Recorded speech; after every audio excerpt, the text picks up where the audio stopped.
Were you surprised the military moved against Aung San Suu Kyi and her party? Not entirely, because those of us who professionally have to remain engaged with what's going on in the internal politics of various Southeast Asian countries, including Myanmar, have been watching the moves of the Burmese military with concern in recent days and weeks, particularly since Aung San Suu Kyi's party, the National League for Democracy, did so well in the 2020 elections and the military did so badly. And the military judged that the end was nigh, so they acted. And our responsibility is to demonstrate solidarity, effective solidarity with Aung San Suu Kyi at this time of domestic political crisis. Aung San Suu Kyi and her National League for Democracy won the election in a landslide. What happens if she calls her supporters onto the streets?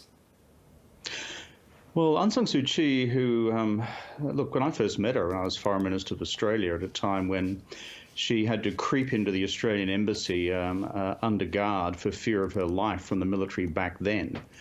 She is no shrinking violet. She's no coward.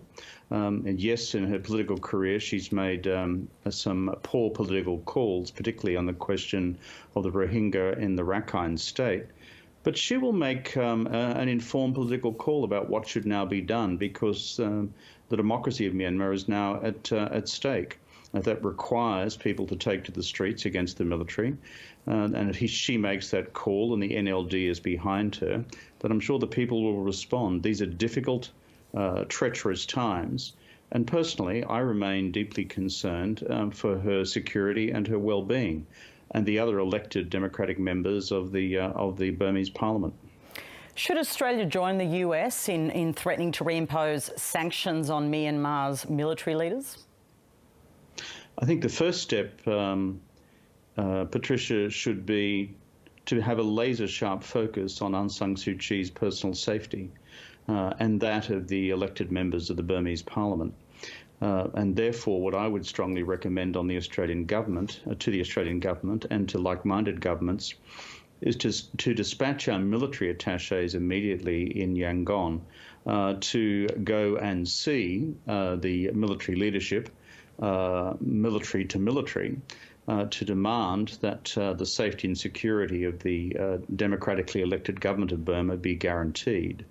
And that the military return the democracy to normal civilian rule as a matter of urgency. If the military in Burma refuse to do that, then a range of other options should be considered, one of which, of course, is the immediate dispatch of an ASEAN envoy. Marty Natalegawa comes to mind, the former Indonesian foreign minister who's dealt with the military in Myanmar over many decades. And then we come to the question of sanctions against the Burmese military, but I would consider it in that order.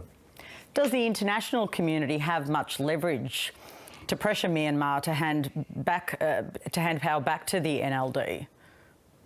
Well, the military in Burma are ultimately a corrupt conglomerate.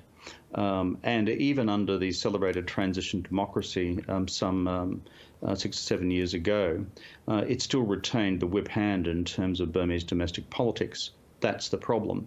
That problem has remained, and one of the reasons why they acted in the manner in which they did was that if they lost effective political power following the last democratic elections in Myanmar, then they would have lost control of many of the conglomerates which they control and their source of cash. But my experience over the years suggests that the only effective lines of communication with the military are from other foreign, including Western militaries, the Americans, the British, the Australians. The Chinese military will also have their lines of communication open, but those lines are deeply, shall we say, compromised by the range of national security problems which Myanmar has with the People's Republic of China over the border and other domestic insurrections within Burma itself. Kevin Rudd, thank you so much for joining us this afternoon. Good to be with you. Kevin Rudd is the former Australian Prime Minister. He was, of course, a former Foreign Minister as well, as he mentioned in terms of his meeting with Aung San Suu Kyi. Also the President of the Asia Society Policy Institute.